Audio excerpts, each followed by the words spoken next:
Anaid, ¿cómo estás? Muy buena tarde. Yo estoy aquí todavía trabajando, ¿tú crees? En viernes. Pero bueno, Así es esto, así es esto. qué Lo mal que así sea esto, pero bueno. importante es que tienes trabajo, entonces eso es lo importante.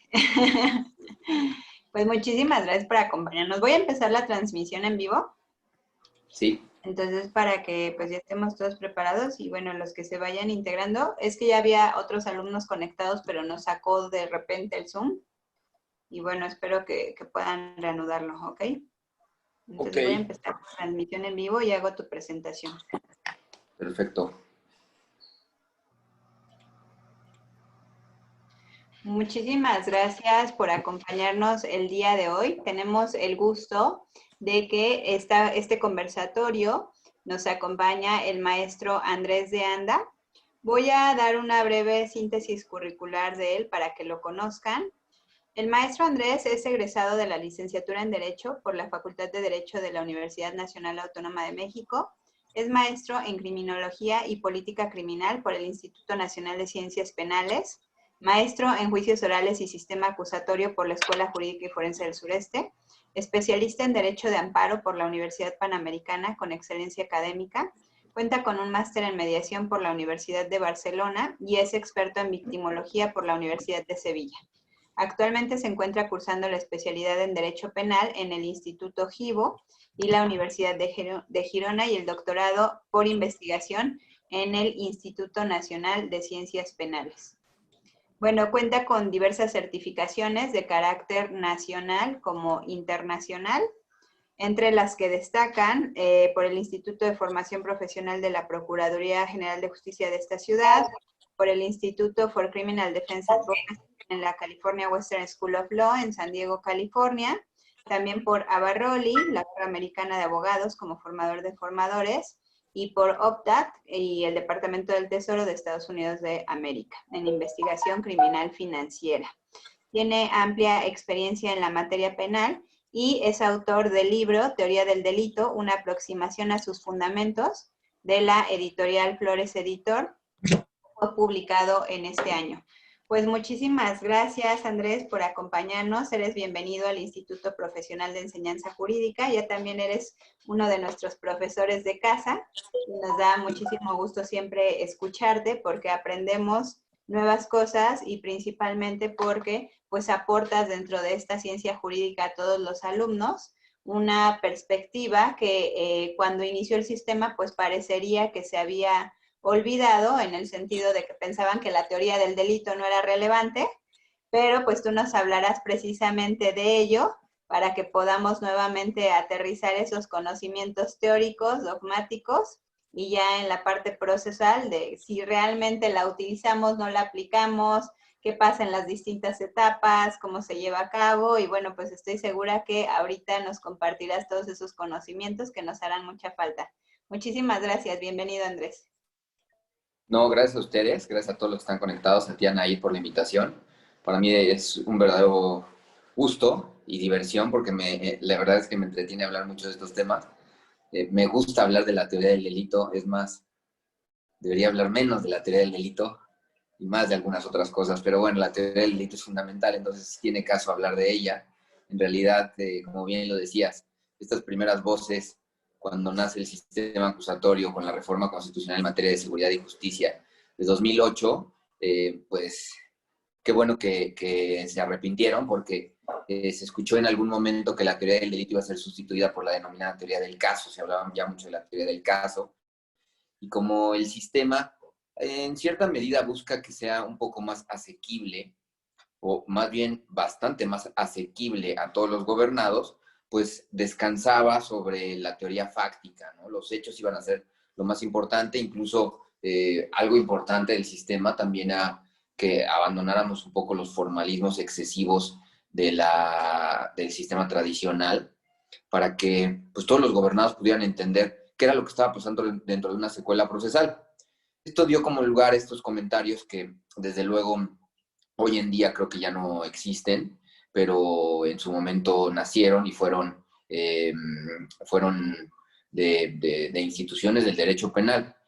Se arrepintieron porque desde luego se dieron cuenta que la teoría del caso no sustituye a la teoría del delito, la dogmática penal como construcción de la teoría del delito a lo largo del tiempo. Existen muchas teorías del delito, existe una sola dogmática penal en nuestro país y desde luego más aún con las visiones ahora de construcción de un código nacional penal, ¿no? La teoría del delito es a lo largo del tiempo evolutiva, la dogmática penal es la que se reconoce en los ordenamientos jurídicos como la estructura del delito. Esa es la clara diferencia entre una teoría del delito y una dogmática penal. Y desde luego el sistema de justicia penal mexicano, como descansa sobre el principio de legalidad, que lo encontramos pues desde luego en el artículo primero, seguramente también podemos decir que el artículo 14, garantía de exacta aplicación de la ley, seguridad jurídica, párrafo segundo, tercero de este numeral, el artículo 16, primer párrafo, donde desde luego están los actos de molestia, seguridad jurídica también, debido proceso, y bueno, todo eso habla de un principio de legalidad estricto, en donde desde luego bajo la garantía de la que estábamos hablando, o el derecho fundamental que estábamos hablando, que es el de exacta aplicación de la ley en materia penal, pues nace el principio de tipicidad, y es un principio que nos protege, es un principio que nos protege porque desde luego lo que no sea típico, pues no lo puede reprochar un Estado. Nosotros somos libres de realizar cualquier conducta que no sea típica a efecto de andar por la vida haciendo maldades que no sean típicas. Mientras las maldades no sean típicas, el derecho penal no nos puede perseguir. Mientras estas conductas no sean delictivas, desde luego el Estado no nos las va a poder reprochar. Y pues a partir de ello necesitaríamos encontrar una estructura sistémica clara, puntual, estructurada, desde luego lineal, en donde podamos establecer un estudio de las conductas sometidas a un procesamiento penal para saber cuáles de ellas resultan delictivas, cuáles de ellas no resultan delictivas y en consecuencia cuáles sancionar y cuáles no. Pero creo que ya me estoy metiendo a temas más profundos de la dogmática penal o política criminal, no sé. La política criminal también es importante en la dogmática penal, ¿no? Claramente vemos construcciones típicas hoy en día en donde la política criminal del gobierno federal es claramente ir en contra de los defraudadores fiscales. Estas últimas reformas de hace menos de un año, donde se crean tipos penales nuevos, el tipo penal contenido en el artículo 113 bis del Código Fiscal de la Federación, lo vinculan con delincuencia organizada. Y ahora, en verdad que yo les quiero contar, bueno, no es el tema, pero les quisiera contar los nuevos esquemas de control fiscal, de control tributario que está adoptando la autoridad hacendaria y son muy interesantes, ¿eh? Son muy interesantes, pero bueno, ya tendremos otra plática de delitos fiscales y lavado de dinero. Ya te invitaremos para otra plática en torno a ese tema, mi querido Andrés.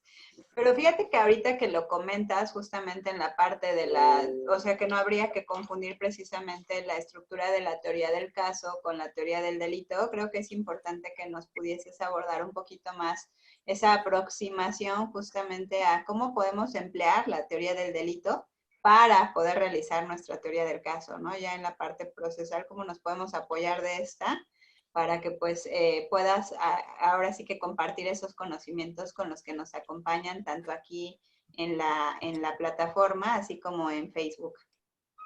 Sí, por supuesto. Pues realmente lo primero que yo hago, yo les voy a decir qué hago, a lo mejor habrá gente que no haga lo mismo, habrá litigantes y desde luego pues cada quien tendrá un método diverso. Yo les voy a decir qué hago cuando recibo un asunto, que es prácticamente la construcción de la teoría del caso. ¿Qué es para mí una teoría del caso? Para mí la teoría del caso es una guía, no un guión, ojo, eso es muy diferente. Es una guía de información que se construye a través del conocimiento de una determinada carpeta de investigación que contiene tres ejes principales, tres elementos principales y que te va a servir para materializar la estrategia o estrategias, porque puede modificarse a lo largo de una secuela procesal en tratándose de un seguimiento de un determinado asunto. Entonces, ¿qué hago yo?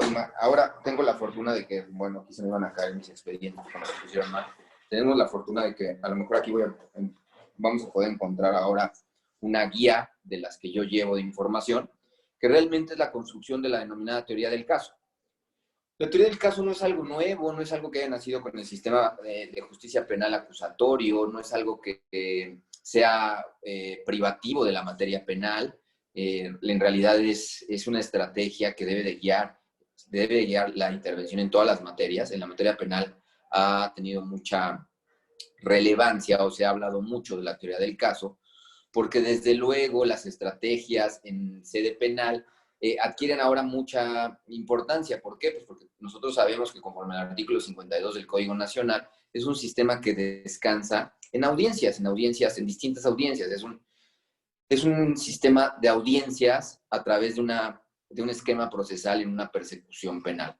Y la estrategia, pues cambia del sistema tradicional, porque el sistema tradicional, pues la estrategia prácticamente, voy a decirlo de forma real, como es. La estrategia la teníamos en nuestros argumentos, en nuestras computadoras, y entonces teníamos un caso que nos llamaba a una representación jurídica y obteníamos nuestros argumentos de los argumentos previos que ya habíamos construido y solo le cambiábamos nombre y le copiábamos y pegábamos y ahí modificábamos y hacíamos un Frankenstein en un concepto de violación, en un agravio, en una solicitud, en lo que fuera, ¿no?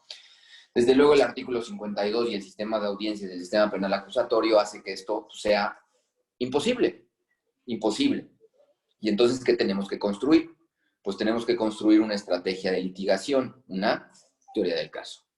Una teoría del caso que yo les decía descansa sobre tres grandes ejes.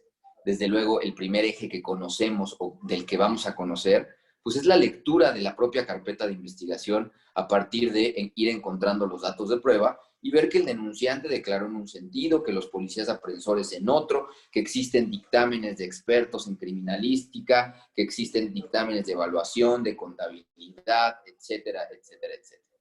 Y a partir de la lectura de estos hechos establecidos en una carpeta de investigación, pues tenemos la parte fáctica. Ya sabemos cuáles son los hechos que potencialmente tendrán una relevancia penal a través del principio de tipicidad. Desde luego, los hechos que no tengan una relevancia penal porque no correspondan a una conducta típica, pues no le interesan al derecho penal. Le pueden interesar a otras materias, pero al derecho penal no le interesa, ¿correcto?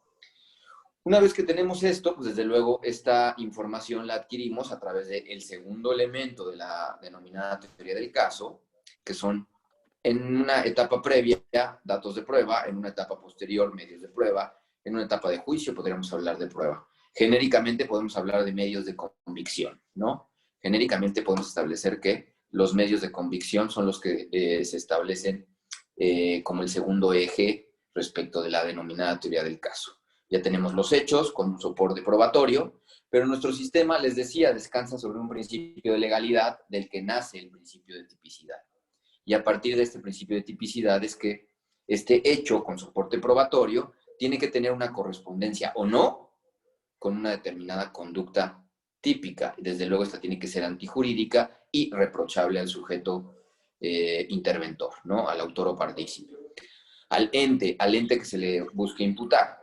Y hablo de ente ahora que se busca imputar, porque desde luego ustedes saben que en México es un tanto reciente, pero existe la posibilidad de conferir responsabilidad penal a las empresas, ¿no? En marzo de 2014 nace un Código Nacional del artículo 421 al 425, si mal no recuerdo, están los parámetros de responsabilidad penal corporativa, y es un nuevo ente, se dice que es una nueva vía de imputación, ¿no? Ya se habla de distintas vías de imputación.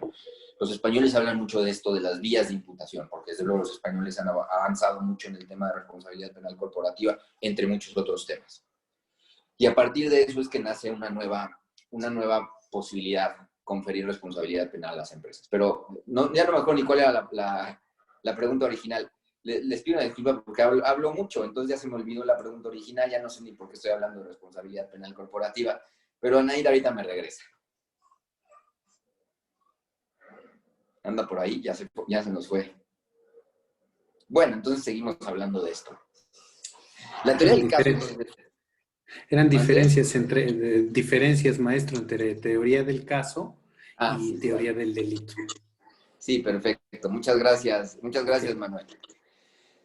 La diferencia es muy clara, ¿no? La diferencia es muy clara. La teoría del caso es una estrategia que se construye a través de los elementos fácticos, probatorios y jurídicos. Y la teoría del delito es el estudio de la estructura sistemática respecto de cualquier delito. Cualquier delito tiene que contar con esta estructura, una estructura sistemática, y yo decía lineal. ¿Por qué lineal? No porque así se deba de establecer, sino porque facilita su estudio. No podríamos acudir a un estudio que no fuera sistemático y lineal respecto de la estructura del delito a través de las distintas teorías del delito que construyen la dogmática penal, entendiendo que el delito hoy en día es una conducta típica, antijurídica y culpable. Si nosotros quisiéramos estudiar primero la culpabilidad antes de la conducta, pues sería un verdadero problema. Si nosotros quisiéramos estudiar la antijuridicidad respecto de una culpabilidad, pues también, porque para que exista antijuridicidad tiene que haber tipicidad. Y para que exista tipicidad tiene que haber una manifestación de la voluntad, es decir, una conducta. Por eso lo que resulta adecuado en la dogmática penal es el estudio sistemático y estructurado del delito, conducta típica, antijurídica y culpable. Y a partir de esto, los elementos negativos de cada uno de estos elementos.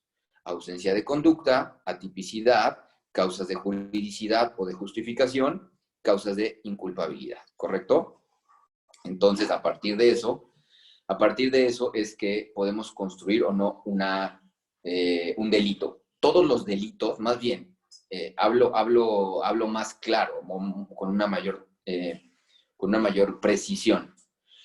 Ningún código penal, ninguna ley especial tiene delitos. Lo veíamos un poco en las clases. ¿Recuerdas, Jorge? Incluso que estábamos hablando que los códigos penales, las leyes especiales, no tienen delitos. Es incorrecto hablar del delito de homicidio en un dispositivo normativo. Ahí tendríamos que decir técnicamente que contienen tipos penales. El delito lo construye la autoridad bajo un proceso penal, desde luego. El tipo penal lo construye el legislador cuando realiza una criminalización primaria, es decir, cuando señala, no quiero que mis gobernados se anden matando. Ah, bueno, pues entonces creo el tipo penal de homicidio. No quiero que mis gobernados se anden despojando o se anden dañando el patrimonio. Ah, bueno, pues entonces creo todos los tipos penales patrimoniales, robo, despojo, etcétera. Y esto es lo que tienen los códigos penales y leyes especiales. Tienen tipos penales. Lo que se realiza a través de un proceso penal es estudiar si la conducta resulta típica, antijurídica y culpable, para que entonces un órgano jurisdiccional, ordinariamente un tribunal de enjuiciamiento, pueda determinar si ese conflicto penal es relevante porque existe un delito y desde luego también tendría que existir una responsabilidad penal plena, ¿correcto? No sé si Anaí todavía anda por acá. Ya, mi querido Andrés, es que se me trabó. Sí. Como que te escuchaba, pero bueno. Y respecto a esto que nos comentas, digo, ya vi que por aquí ya preguntó Alfonso, pero sí me gustaría como que les explicaras un poquito en torno a estas etapas del procedimiento, en dónde podríamos aplicarlo. O sea, aquí en la parte obviamente estructural de construir esta teoría del caso, finalmente, ¿dónde podríamos aplicarlo? ¿De qué nos serviría? ¿Qué nos podrías decir al respecto? Me gustaría, nada más que ya se fue Paco, pero bueno, les iba a enseñar una guía de información que es con la que yo me voy a todas las audiencias, prácticamente toda esa guía de información me sirve para todas las audiencias. ¿Qué hago yo? Desde luego pongo datos de identificación, desde luego pongo el hecho que está siendo estudiado, a partir de eso establezco su clasificación jurídica, la clasificación jurídica es un todo, ahorita hablamos de ella, voy realizando un índice de los datos de prueba en donde digo, entrevista de la víctima en fecha tal, narró genéricamente esto y la encuentro en la foja número 16 de mi carpeta de investigación. Dato de prueba número 2, entrevista del policía aprensor que narró que el día tal, aproximadamente a tales horas, lo detuvo de tal manera de forma genérica. Lo encuentro en la foja número 23. Y prácticamente esta es mi guía de información. La clasificación jurídica descansa mucho sobre la teoría del delito. Construida una teoría del caso sin teoría del delito es una teoría hueca, es una teoría que no nos va a funcionar en el litigio de un sistema penal, ¿correcto? Porque lo que se buscaría con todas estas discusiones filosóficas, dogmáticas, es aterrizar y buscar la utilidad de la dogmática penal en el litigio cotidiano, en el litigio diario, y la tiene. Yo les puedo adelantar ahora mismo que tiene una gran importancia, que tiene una gran relevancia en estas secuelas procesales. Si nosotros tenemos claro que la teoría del delito, pues, o la dogmática penal descansa desde luego sobre el principio de legalidad y se establece muchas veces bajo una determinada clasificación jurídica que resulta muy relevante para la dogmática penal, para saber en su caso si se puede construir estos elementos estructurales del delito, bueno, pues tendríamos que decir qué contiene o qué debería de contener esta clasificación jurídica. Y es muy sencillo, porque incluso lo tienen ustedes en Código Nacional. Código Nacional, si ustedes se van al artículo 311 de este ordenamiento, pues ustedes se van a dar cuenta que ahí está la figura de formulación de imputación. Y esta formulación de imputación, pues, si un ministerio público, porque esta guía también le facilitaría a los fiscales su trabajo litigioso, si un ministerio público ya construyó esta guía en donde se traduce una estructura, en donde se traduce una estrategia, que es la teoría del caso, desde luego donde se contiene la dogmática penal, uno de sus elementos, pues claramente se va a dar cuenta de que ya tiene todo lo necesario para formular imputación. ¿Por qué? Porque si mal no recuerdo, estoy parafraseando el artículo 311, este artículo nos dice que el Ministerio Público, al formular imputación, se realizará una comunicación directa en presencia del juez de control a la persona investigada respecto del hecho, desde luego tiene que ser un hecho que la ley señala como delito, respecto de una clasificación jurídica preliminar, respecto de una forma de intervención y respecto del nombre del acusador, ¿no? Esto es algo muy básico, el nombre del acusador, porque incluso desde que nos castigaban nosotros en las escuelas, que llegábamos con nuestros padres y nos decían, ya me dijeron que te castigaron en la escuela. Pues lo primero que le preguntábamos era, ¿quién te dijo? Déjame defenderme, porque pues si yo no sé quién está diciendo que me castigaron o que me porté mal, pues ¿cómo me voy a defender? ¿No? Es algo muy básico. Pero regreso a la clasificación jurídica preliminar. Y hablo de preliminar porque así lo establece el ordenamiento procesal. Y resulta preliminar porque, bueno, ustedes saben que puede ser modificado a lo largo de toda la secuela procesal. Incluso, si mal no recuerdo, el 398 establece que se puede modificar la clasificación jurídica tanto en el alegato de apertura como en el alegato de clausura. Esto ya en sede de juicio oral, ¿no? Muy bien. Clasificación jurídica que desde luego es muy sencilla. En realidad es muy sencilla la clasificación jurídica. La clasificación jurídica de un hecho tiene que basarse respecto de, uno, el tipo penal que está sujeto a estudio. ¿Qué tipo penal es? El día 10 de noviembre de 2020, Andrés de Anda sacó un arma, la accionó en contra de una persona, causándole lesiones que a la postre condujeron en la pérdida de la vida. Ah, perfecto, pues ya tengo el hecho. Una confronta con los tipos penales que nosotros tenemos en nuestros catálogos, seguramente encontraremos una clara referencia respecto del tipo penal de homicidio, ¿no? Al que prive de la vida a otro, que está contenido en Ciudad de México en el artículo 123 del Código Penal. Por supuesto, pero esto desde luego tiene que estar establecido en un segundo elemento bajo una agravante, calificativa o atenuante. Entonces tendríamos que decir, ya tenemos el tipo penal, pero se realizó bajo una circunstancia específica que incrementa o disminuye la gravedad de la conducta, por así llamarlo, sí, pues se realizó con el uso de un arma de fuego. Esto está sancionado bajo una calificativa, o está establecido bajo una calificativa que va a incrementar punibilidad respecto de culpabilidad, ¿no? Y desde luego está contenida en la clasificación jurídica. Entonces aquí ya tendríamos tipo penal calificativo. Desde luego tendríamos que decir a partir de esto, bajo qué formas de conducta, cuáles son las distintas formas de conducta que están previstas en el ordenamiento penal o que reconoce la norma. Pues genéricamente podemos decir, desde luego esto puede variar en los distintos ordenamientos, pero en esencia la doctrina ha sido muy clara. Podemos establecer que la doctrina abona en relación con la unificación de las formas de conducta y podemos señalar que hay una conducta de acción, una conducta de omisión simple, una conducta de comisión por omisión. Ficción jurídica. Esta es una ficción jurídica que nace para proteger bienes jurídicos en relación con quien los deba de proteger, en relación con el garante. Y entonces ya tenemos el tercer elemento de esta clasificación jurídica. Tipo penal, agravante, atenuante, calificativa, forma de conducta, ¿correcto? También podemos decir que la intención delictiva es algo fundamental y la naturaleza de la conducta entonces también resultaría ser un elemento de la misma. La naturaleza dolosa o imprudente, culposa más o mayormente denominada, ¿no? Aunque técnicamente me gusta más el concepto de imprudencia. Y a partir de eso tendríamos que decir cuáles son las formas de intención delictiva que prevé la ley y la doctrina, o la naturaleza de la conducta. Pues desde luego tendríamos que decir que son dos grandes universos, el dolo y la culpa. El dolo, digamos que está dentro de la esfera con una mayor lesividad. ¿Por qué? Porque incluso hay un dolo directo, dolo eventual. Son los dos grandes tipos de dolo.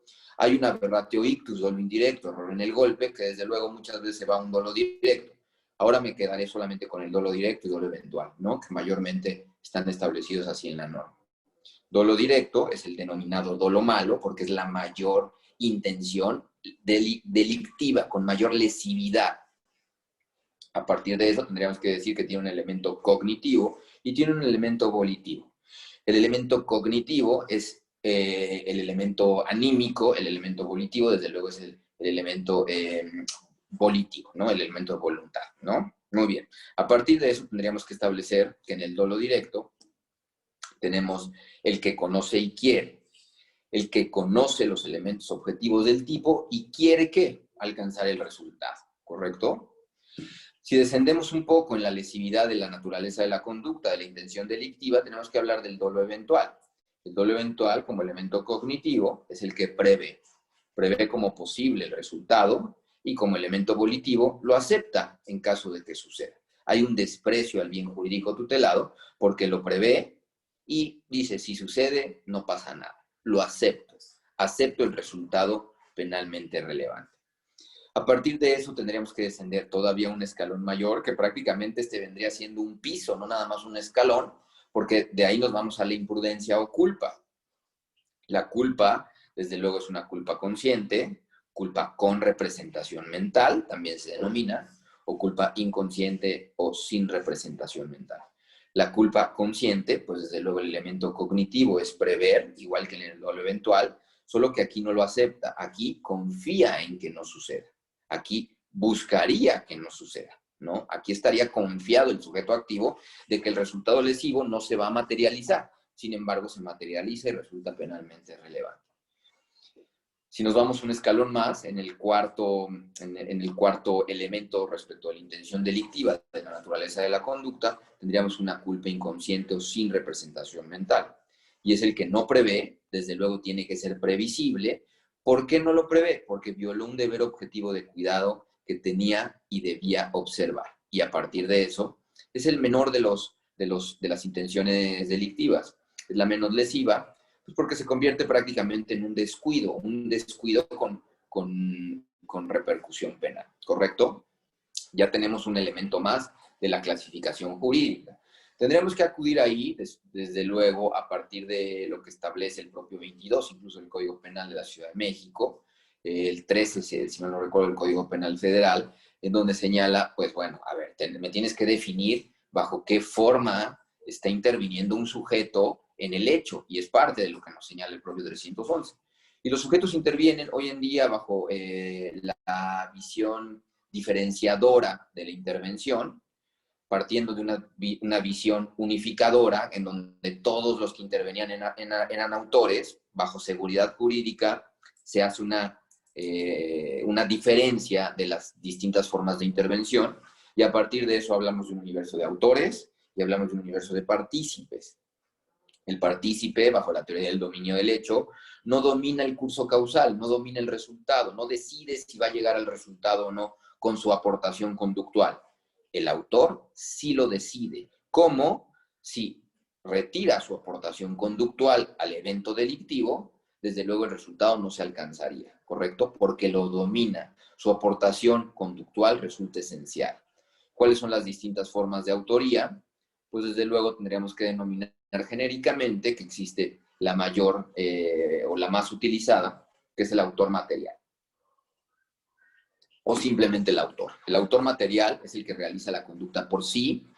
Después de eso viene una autoría comunitaria, por así llamarlo, denominada coautoría porque se codomina el hecho, hay un dominio compartido del hecho a partir de un acuerdo previo y un plan conjunto. Entonces son coautores, dos o más sujetos. Y desde luego la autoría mediata.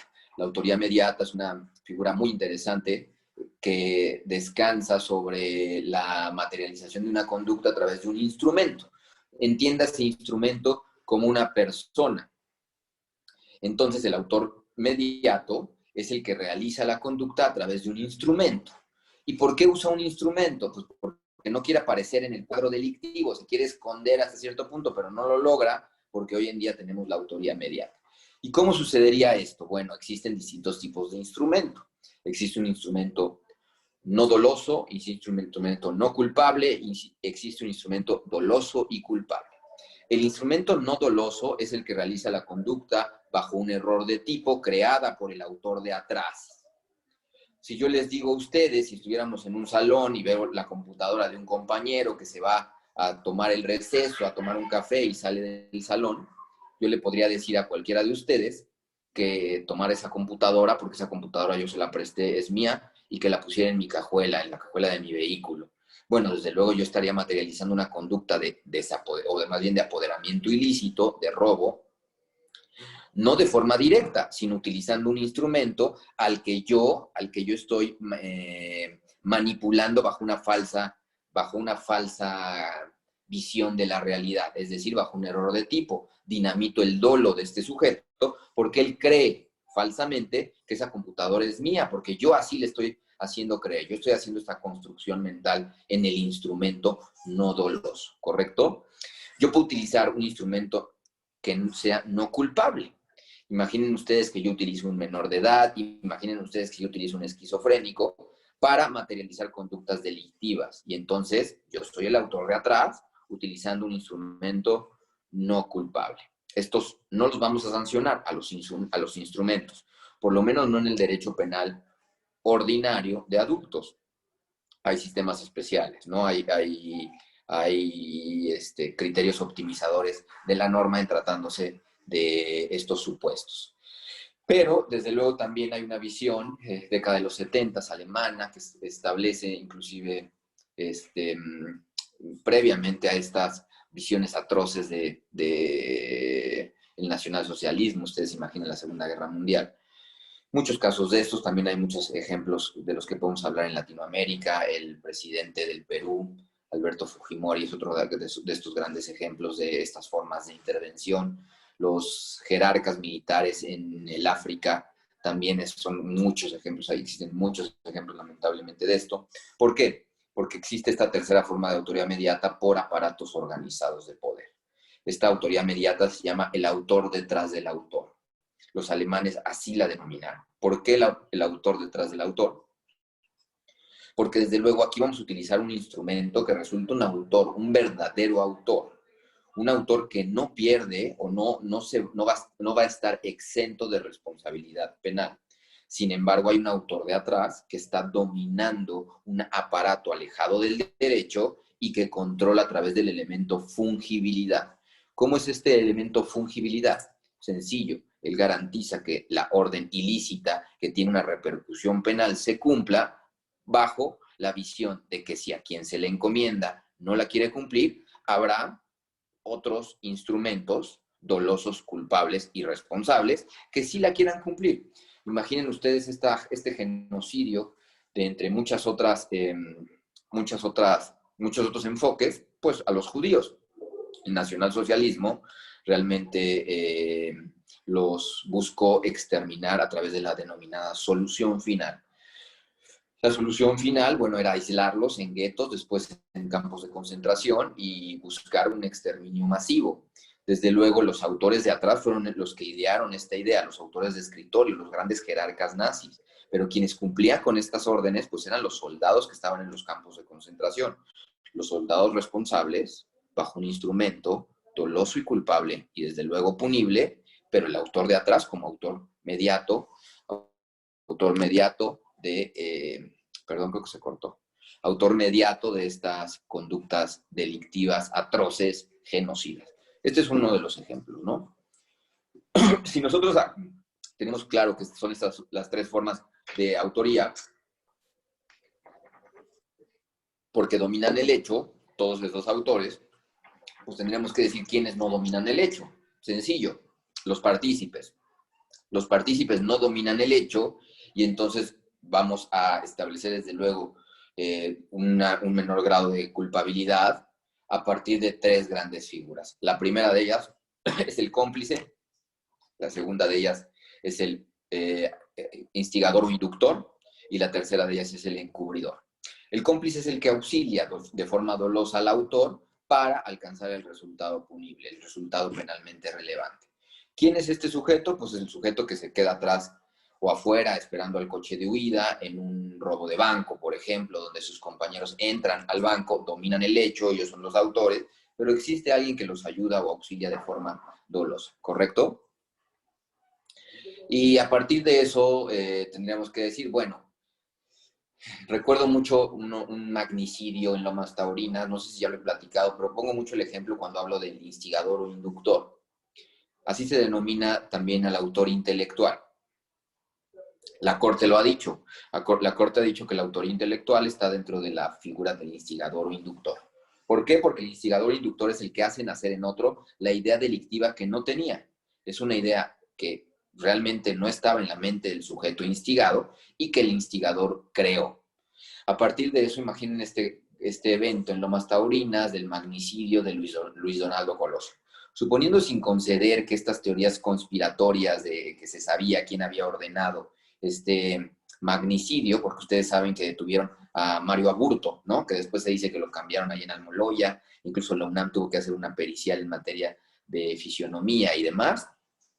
Bueno, se decía, todo mundo sabía quién había ordenado, ¿no? Se decía en el imaginario social.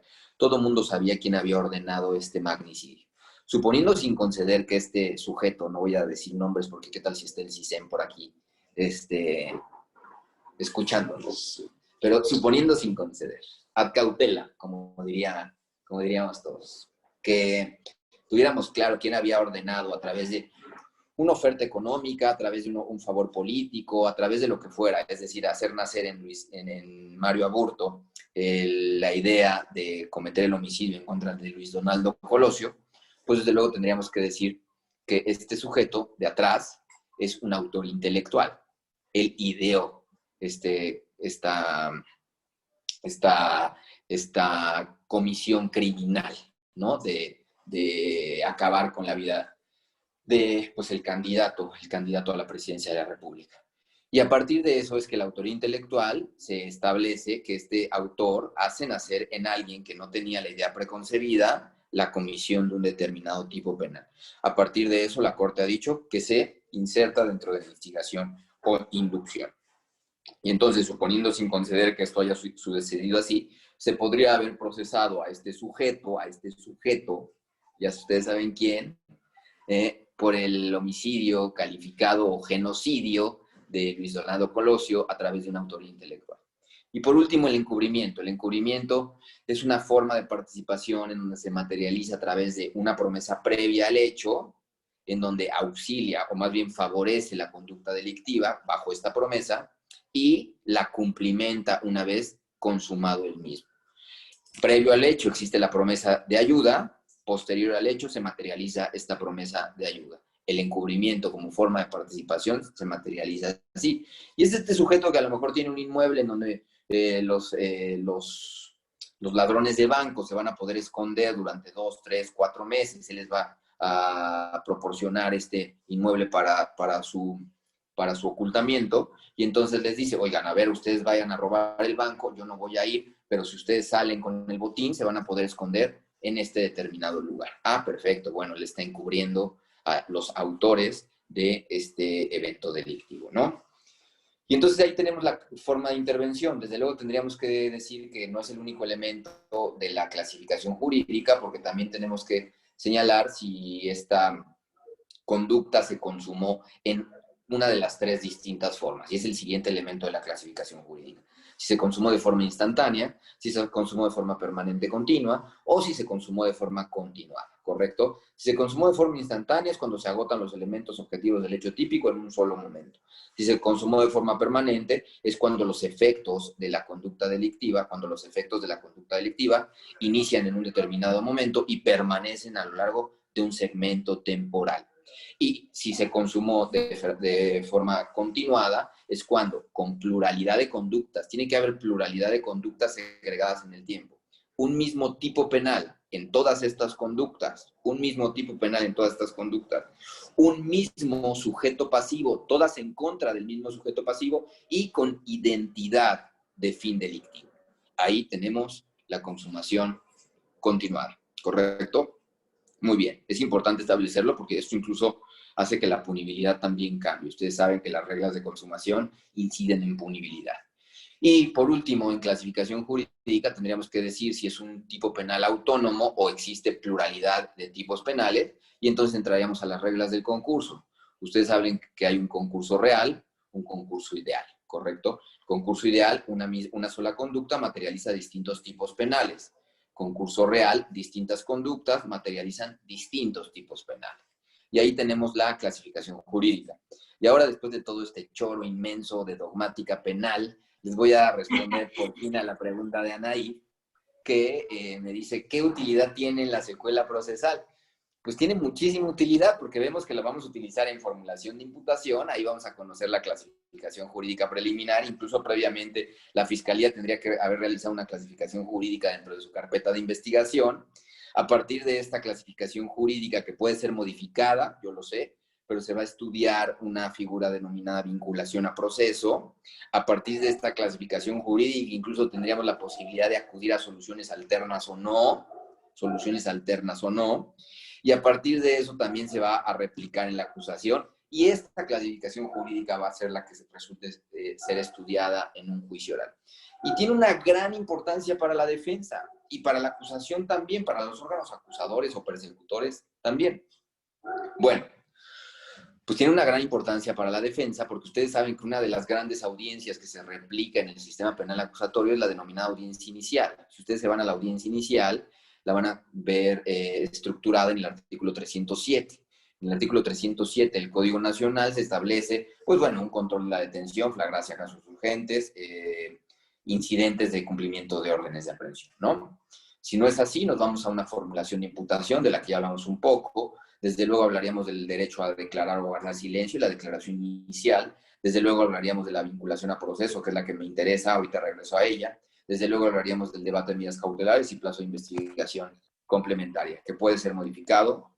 Bueno, tenemos ahí distintas reglas del plazo constitucional. Pero en esencia la regla genérica es esta. Y me centro en la vinculación a proceso.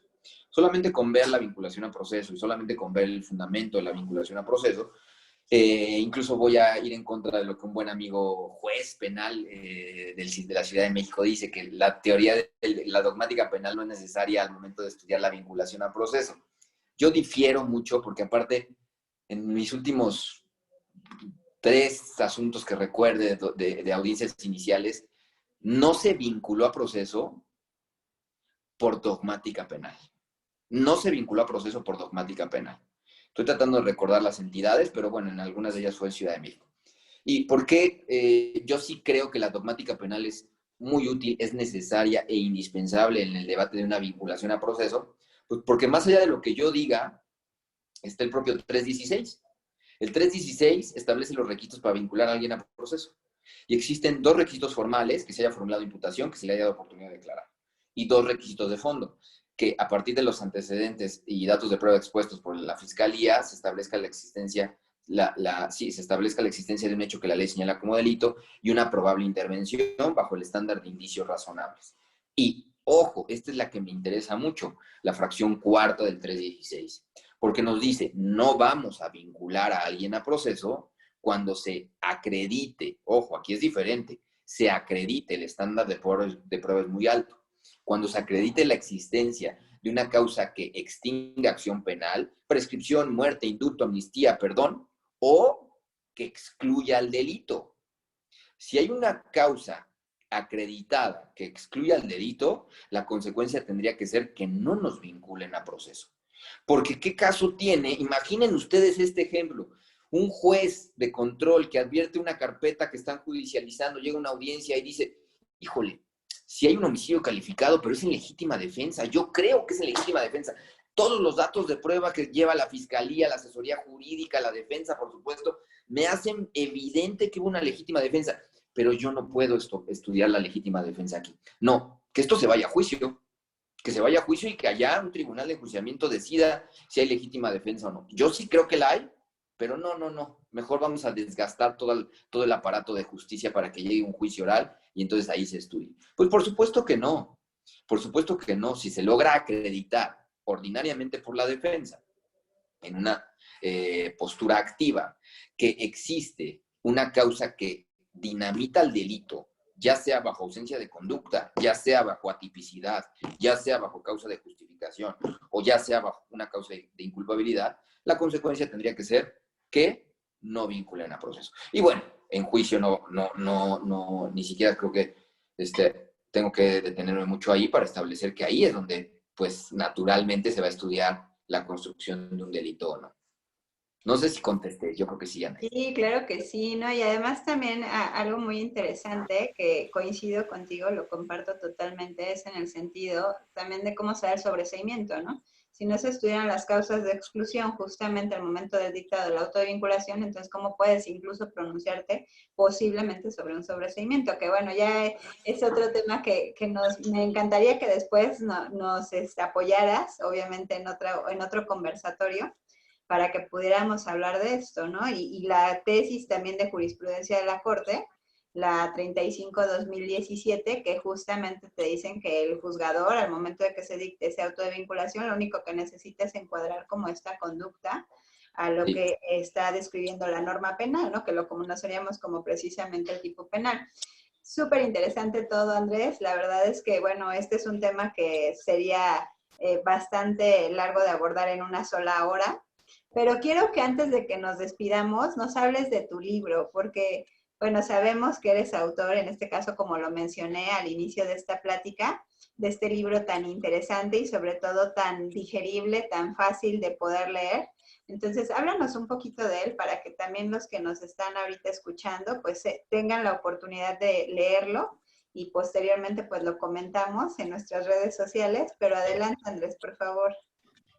Sí, muchas gracias, Ana. Y bueno, pues tienes toda la razón. La realidad es que ahí hay otra razón más. ¿Qué causa, qué razón tienes cuando señalas, oye, cómo un juez va a dictar un potencial sobreseimiento en una vinculación? Pues si no analiza dogmática penal, porque pues desde luego bastaría con irnos al 327 para establecer que, si mal no recuerdo, la fracción segunda establece que el hecho no es delictivo. Va a dictarse un sobreseimiento respecto del 327 fracción segunda cuando el hecho no sea delictivo. Pues cuando no es un hecho delictivo, pues dogmática penal, ¿no? Cuando no hay responsabilidad, porque es la fracción tercera también del 327, dogmática penal. También ahí están establecidas todas las causas de extinción. Y tienes razón, hay un criterio ahí, varios criterios, una jurisprudencia por contradicción que choca un poco con lo que estoy diciendo, pero cuando la analizamos a fondo, para mí creo que tampoco choca, donde dicen incluso estos criterios. No se debe estudiar el dolo en audiencia inicial, no es necesario acreditar el elemento subjetivo genérico, solo se requiere una confronta en abstracto de la conducta materializada por el sujeto activo con la descripción típica. Pues sí, pero estos criterios nacen bajo la interpretación de la fracción tercera, del hecho que la ley señala como delito. Falta establecer en este sentido los parámetros de la fracción cuarta, que son completamente diferentes, ¿no? Pero, pues sí, les hablo un poco también de este libro. En este libro, ¿qué van a encontrar? Veo grandes amigos, ahí ya había, es que tengo una pantalla muy chiquita aquí, pero ya vi a Alma, les mando un saludo a mi amiga que quiero mucho, que anda allá en Chiapas, creo, ya anda por allá. Entonces, pues bueno, ¿qué vamos a encontrar en este libro? ¿Qué van a encontrar en este libro? Pues yo estoy muy contento de entrada porque don José Luis Flores confió en mí para construir un proyecto en donde yo quería establecer desde el inicio un libro de dogmática penal que sirviera para los sistemas de audiencia, que sirviera para la práctica jurídica y que tratara de establecer las definiciones conceptuales que para mí en un inicio, cuando yo entré al estudio de esta materia, eran muy complejas.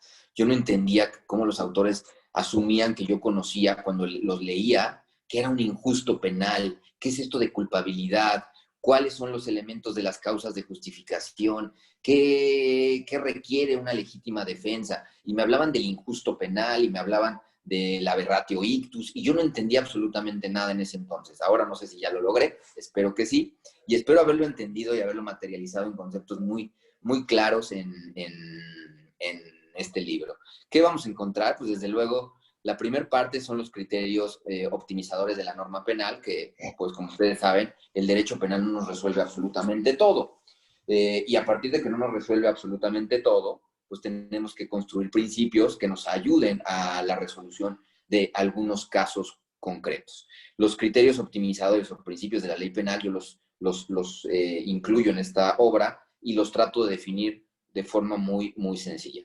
Y a partir de eso encontraremos la estructura clara del delito bajo lo que estaba señalando al inicio de esta plática, cuáles son los elementos de la conducta, cuáles son los elementos que dinamitan la conducta, o más bien las causas de ausencia de conducta. Segundo, cuáles son los elementos de la tipicidad, cuándo tenemos atipicidad. Tercero, cuáles son las causas más bien cómo se construye la antijuridicidad formal y material y cómo se dinamita la antijuridicidad formal bajo las causas de justificación. ¿Cuáles son cada uno de estos elementos integradores? Y desde luego, último, yo todavía hablo de culpabilidad, yo sé que Roxin ya habla de responsabilidad penal, el doctor Daza ya habla de imputación personal, se han ido modificando sus parámetros, yo todavía hablo de culpabilidad porque desde luego el propio Código Nacional en su numeral 405 así lo señala. Y a partir de eso, bueno, pues cuáles son los elementos de la culpabilidad y cuáles son los elementos que dinamitan una culpabilidad. Esto es lo que busco hacer y agradezco también a don José Luis Nazar Dao por haber prolongado esta obra de la que pues me siento muy contento el día de hoy de estar aquí platicando un poco de ella.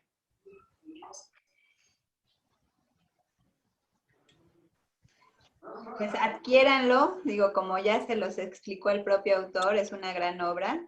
Lo principal es que es muy fácil de poder leer, entonces creo que parte justamente de las bases fundamentales para poder entender la teoría del delito y pues está totalmente recomendada para que puedan adquirirla en cualquier librería.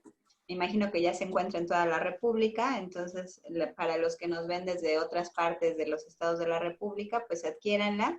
Estoy segura que será un placer poderla leer. Y bueno, Andrés, pues posteriormente te vamos a volver a invitar para que nos acompañes nuevamente y podamos seguir hablando en torno a estos tópicos sumamente interesantes. Pues muchísimas gracias por todo, gracias por habernos acompañado a los que se encuentran aquí en la plataforma. Les recordamos que el día de mañana inicia la maestría en proceso penal acusatorio, para que si todavía gustan inscribirse, pues lo hagan. Vamos a tener a una plantilla de catedráticos de excelencia, como siempre se caracteriza. También te vamos a invitar, mi querido Andrés, para que nos acompañes en la maestría. Nos daría un verdadero placer que nos acompañes. Y bueno, pues cuídense mucho, que todos tengan una excelente tarde y nos estamos viendo en estos conversatorios. Cuídense mucho. Muchas gracias. Gracias Hasta luego, profesor. Gusto en saludarlo. Gracias a Gracias y todos. felicidades. Muy brillante, profesor. Muchas gracias. Gracias por el tiempo destinado a la escucha de esta plática. Es usted muy claro y muy coherente en todo lo que dice. A veces soy coherente. Totalmente. A ver si después nos pasa sus redes sociales, ¿no? Para seguirle.